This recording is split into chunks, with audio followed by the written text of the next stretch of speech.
전국구로 송출되는 생방송 텔레비전 프로그램에서 그것도 수백만 명이 지켜보는 결승 진출전에서 무려 15만 표가 문자 그대로 허공으로 증발해버렸다면 믿으시겠습니까? 항상 새로운 지식을 탐구하고 쏟아지는 정보의 홍수 속에서도 진짜 핵심을 꿰뚫어보고 싶어 하시는 우리 청취자님 환영합니다. 네, 반갑습니다. 오늘도 여러분의 소중한 시간을 아껴드리면서 지적 호기심을 꽉 채워드릴 딥다이브 심층 탐구 시간인데요. 오늘 다룰 주제는 겉보기에는 화려한 조명과 감동적인 노래가 가득한 무대 위의 이야기입니다. 하지만 그 이면의 장막을 한 겹만 딱 들춰보면 굉장히 복잡하게 얽힌 인간의 심리와 거대한 미디어 시스템의 톱니바퀴가 치열하게 돌아가고 있죠. 바로 최근 대한민국을 뜨겁게 달구고 있는 미스트롯4 준결승전 결과를 낱낱이 해부해 볼 텐데요.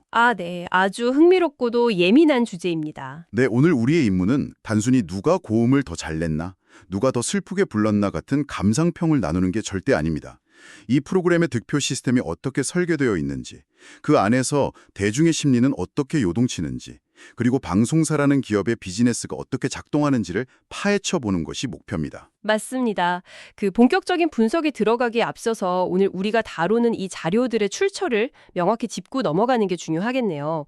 이번 심층 탐구는 최근 유튜브 채널 뽕뉴스에 업로드된 분석 영상을 핵심 텍스트로 삼고 있거든요. 이 영상이 미스트롯4 준결승전 직후에 쏟아진 각종 득표 데이터나 실시간 반응, 방송 시스템의 맥락을 아주 세밀하게 해치하고 있거든요. 네.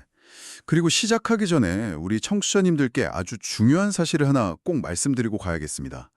오늘 저희가 파헤칠 이 원본 자료 안에는 특정 참가자에 대한 밀어주기 의혹이나 투표 조작 가능성 같은 약간 논쟁적이고 편파적일 수 있는 시선들이 분명히 포함되어 있습니다. 네, 그렇죠. 하지만 저희 두 사람은 어떠한 정치적 입장이나 특정 참가자 혹은 방송국의 편을 전혀 들지 않습니다. 저희는 그 어떤 의혹에 동의하거나 반대하지 않고요. 오직 제공된 원본 자료가 제시하는 주장과 현상, 그리고 객관적 정보의 흐름만을 분석해 전달해 드릴 겁니다. 최종적인 판단은 온전히 청취자 여러분의 몫이라는 점을 꼭 기억해 주시기 바랍니다. 네, 아주 중요한 포인트입니다. 자, 이 부분을 파헤쳐보죠. 도대체 어떻게 특정 참가자가 그렇게 압도적인 점수 차이로 1위를 차지할 수 있었는지, 왜 생방송 중에 15만 표라는 거대한 표심이 사라졌는지, 이 모든 현상이 우리에게 던지는 진짜 메시지는 뭘까요? 이 논란의 실태를 풀려면 감정이 전혀 섞이지 않은 가장 차가운 지표, 바로 수학적 결과표부터 들여다봐야 합니다. 수학적 결과표요. 그럼 첫 번째로 원본 자료가 지적하고 있는 마스터 점수의 수학적 비밀에 대해 이야기해 보겠습니다. 청취자 여러분, 결승 진출자를 가리는 운명의 생방송 현장을 한번 머릿속에 그려보세요. 이 무대에서 허찬미 참가자가 무려 1585점이라는 경이로운 마스터 점수를 받습니다. 네, 엄청난 점수죠. 이게 숫자로만 들으면 체감이 잘 안 오실 텐데요. 심사위원인 마스터 10명이 전부 100점 만점을 줬다는 뜻입니다.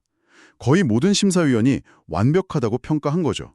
반면에 실력자로 꼽히던 윤서양 참가자는 1561점, 오열하며 감동적인 무대를 보여준 이소나 참가자는 1558점을 받았습니다. 여기서 주목할 만한 흥미로운 점은 이 점수 차이가 만들어낸 보이지 않는 방패의 수학적 위력입니다. 1585점과 1558점.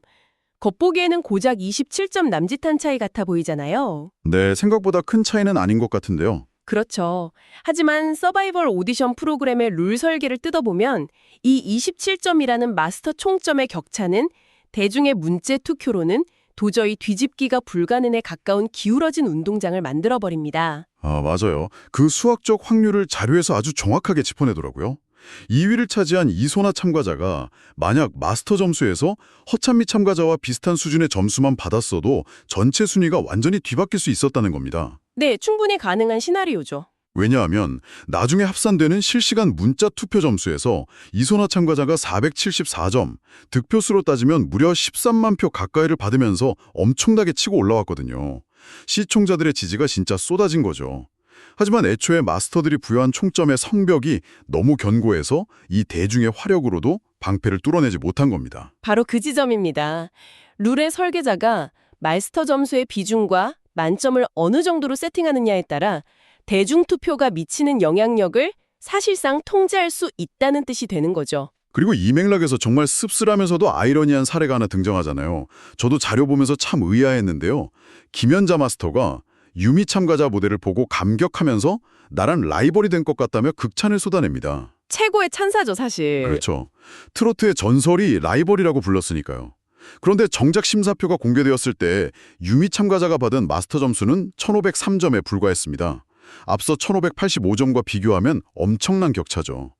결국 유미 참가자는 국민투표에서도 조조한 성적을 거두며 꼴찌로 탈락하고 맙니다. 방송 화면에 송출되는 화려한 심사평이라는 엔터테인먼트와 무대 뒤에서 매겨지는 실제 점수라는 시스템 사이의 모순이 얼마나 극명한지를 보여주는 상징적인 장면입니다. 진짜 그러네요. 시청자 입장에서는 칭찬은 가장 크게 받았는데 점수는 가장 낮으니까 이 괴리감을 보면서 투표 시스템의 공정성에 대해 근본적인 의문을 품게 되는 불씨가 된 겁니다. 그렇게 의문이 쌓이건 중에 아주 기이한 데이터가 등장하죠.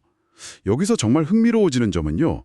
대중의 표심을 보여주는 두 가지 데이터가 서로 완전히 충돌한다는 사실입니다. 네, 그 부분도 아주 중요한 포인트입니다. 방송 8주차에 진행된 온라인 응원 투표 현황을 보면 압도적 1위를 한 허찬미 참가자나 턱걸이 합격한 길려원 참가자 모두 탑5 밖으로 밀려나 있었거든요.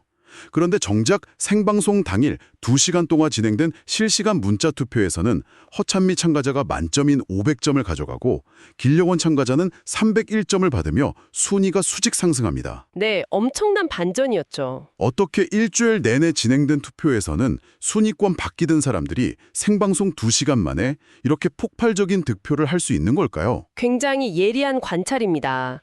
그 현상을 제대로 이해하려면 온라인 투표와 실시간 문자 투표의 질적인 차이를 해부해 봐야 합니다.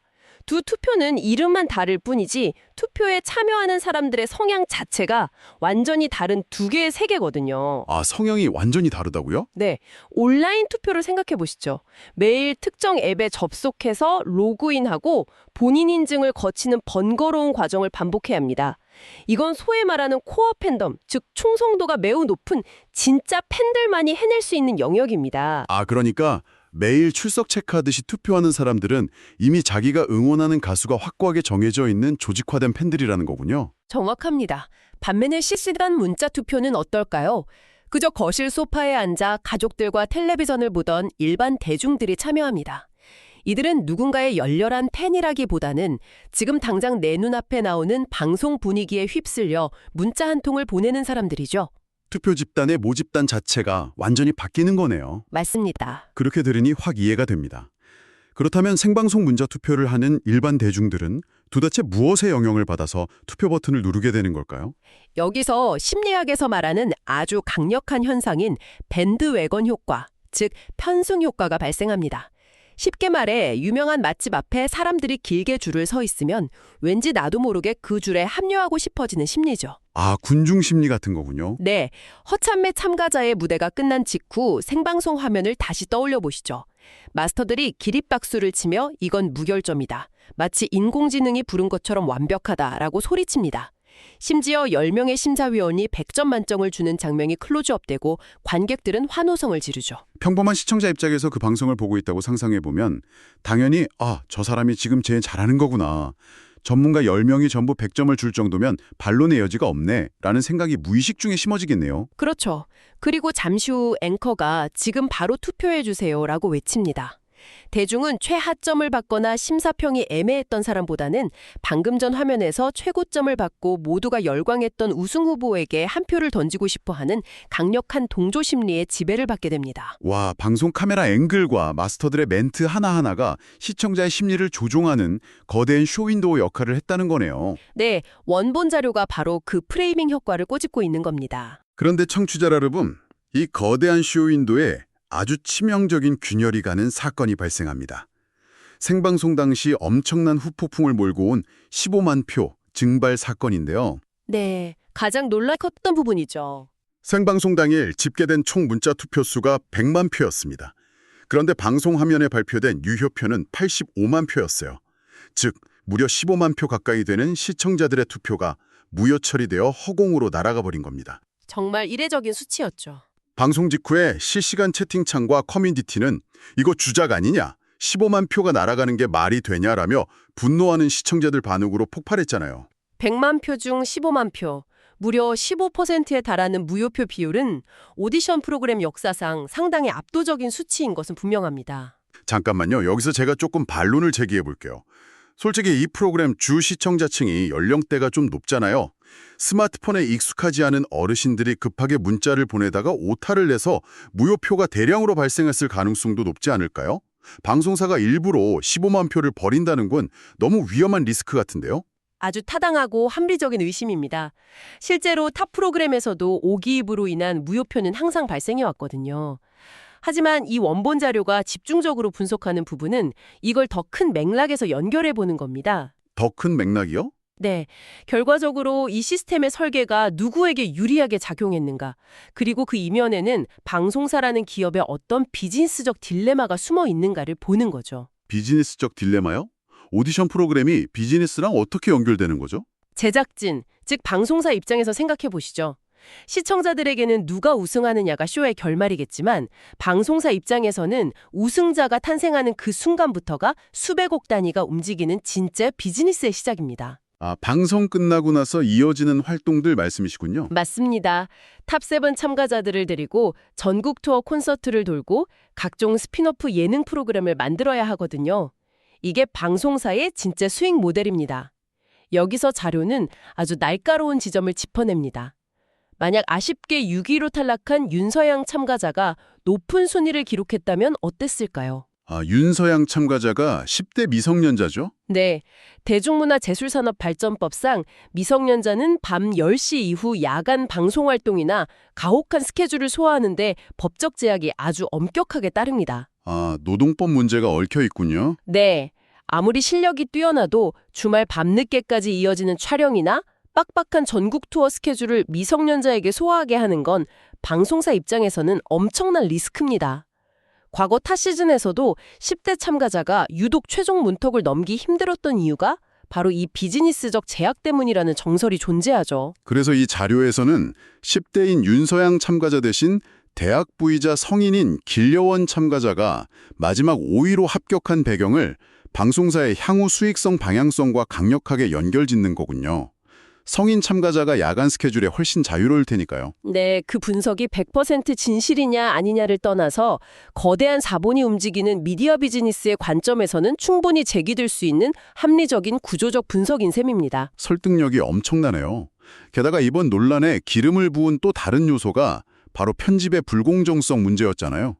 예전에 방영된 스페셜 방송을 보면 허찬미 참가자는 어머니와의 애틋한 서사가 반복적으로 노출되며 화제성을 독점했습니다. 네, 감성을 자극하는 연출이었죠. 반면에 미방영된 다른 참가자들은 스페셜 방송에서조차 철저히 소외되는 차별을 겪었다는 불만이 터져나왔습니다. 시청자들 입장에서는 이건 대놓고 한 명 밀어주기 아니냐라고 느낄 수밖에 없었죠. 맞습니다. 조작 의혹, 편파 편집, 15만 표 증발 사태까지. 상식적으로 생각하면 시청자들이 실명해서 채널을 돌려버렸어야 맞습니다. 그런데 아이러니하게도 이 모든 폭발적인 논란 직후 시청률은 무려 16.4%를 기록하며 수직 상승했습니다. 이거야말로 진짜 미스터리네요. 다들 인터넷에서는 욕하고 화를 내는데 정작 본방송 시청률은 올랐다고요? 이것이 바로 자료가 짚어낸 미디어 마케팅의 무서운 단면입니다. 마케팅 업계에서는 악플보다 무플이 낫다고 하잖아요. 이걸 노이즈 마케팅이라고 하는데요. 방송사 입장에서는 시청자들이 분노하든 조작이라고 비판하든 상관이 없습니다. 아, 논란 자체가 화제성이 되는 거군요. 네, 사람들이 도대체 어떻게 되나 보자며 욕을 하면서도 텔레비전 앞으로 모여드는 항상 자체가 중요한 겁니다. 결국 이 위기 상황이 미스트롯 측에게는 오히려 시청자들을 끌어모으는 오히려 조화 전략으로 작용했을 가능성을 제기하는 거죠. 화를 내는 시청자들의 감정마저도 결국엔 시청률이라는 숫자로 흡수되어 버린다니 참 묘하네요. 하지만 그렇다고 해서 모든 프로그램이 이런 건 아니잖아요. 타 프로그램과의 비교도 흥미롭더라고요. 네. 동시간대 경쟁 프로그램 현역가왕의 경우 결승전까지도 철저하게 마스터 위주의 판정으로 진행되어서 비판을 받았습니다. 반면에 미스트롯4는 사상 최초로 준결승전부터 시청자 투표를 도입했죠. 15만 표 무효화라는 오정은 남겼지만 최소한 대중의 목소리를 반영하려 했다는 공정성을 향한 시스템적 시도는 있었다는 거네요. 균형 있는 평가입니다. 그래서 이게 다 무슨 의미일까요? 우리 청취자님, 오늘 우리는 단순히 텔레비전 오디션에서 누가 억울하게 떨어졌냐는 가십을 소비한 게 아닙니다. 네, 훨씬 더 구조적인 문제죠. 이 현상 안에는 투표라는 룰의 설계, 카메라 앵글과 편집의 방향성, 전문가들의 극찬이라는 프레이밍이 어떻게 대중의 심리를 조종하는지가 담겨 있습니다. 일상에서 접하는 뉴스와 경쟁 시스템 속에서도 이런 보이지 않는 톱니바퀴가 똑같이 작동하고 있을지도 모르죠. 이건 아주 중요한 질문을 던집니다. 청취자 여러분, 우리는 보통 이런 프로그램의 진정한 승자가 왕관을 쓴 우승자라고 생각합니다. 하지만 오늘 짚어본 정보의 흐름을 생각해보면 어떨까요? 글쎄요, 다른 시각이 있을 수 있겠네요. 어쩌면 진정한 승자는 우승 상금을 가져가는 참가자가 아닐지도 모릅니다.